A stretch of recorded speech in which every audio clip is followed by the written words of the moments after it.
भाई अब तो सब पिट चुका है, यहाँ से तो बाजार बढ़ेगा ही।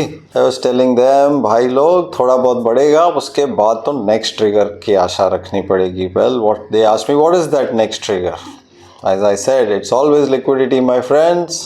It's always liquidity. It's when the crowd feels that this is the great place to be.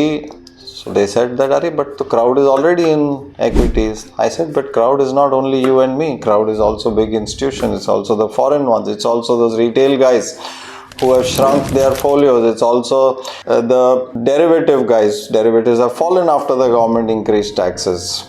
Indian short-term and long-term gains on FI till they correct. Where will the extra money come in from? Well, all put together, आप ऐसे मत सोचिए. Actually, पैसों का अभाव है बाजार में. Lots of trades are happening, but there's no undercurrent. There's no buoyancy.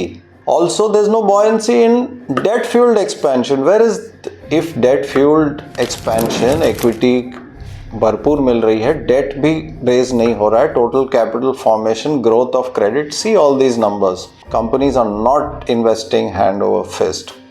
Otherwise, long-term interest rates, do you think they would be at this rate? Do you think if people could lend to industries at good rates, would they lend to housing at 7%? No, that is not the case. All in all, this is a volatile mix. Fresh triggers are awaited. Don't assume कि crash के बाद बाजार ज़रूर बढ़ेगा.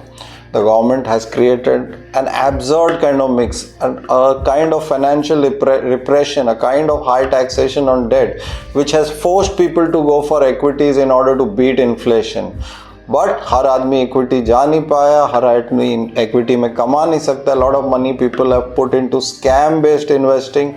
ये सब से जो क्रैश या ये सब से जो लोग मुंह फेर लेंगे ऐसे इन्वेस्टमेंट से, those are also risks on the horizon.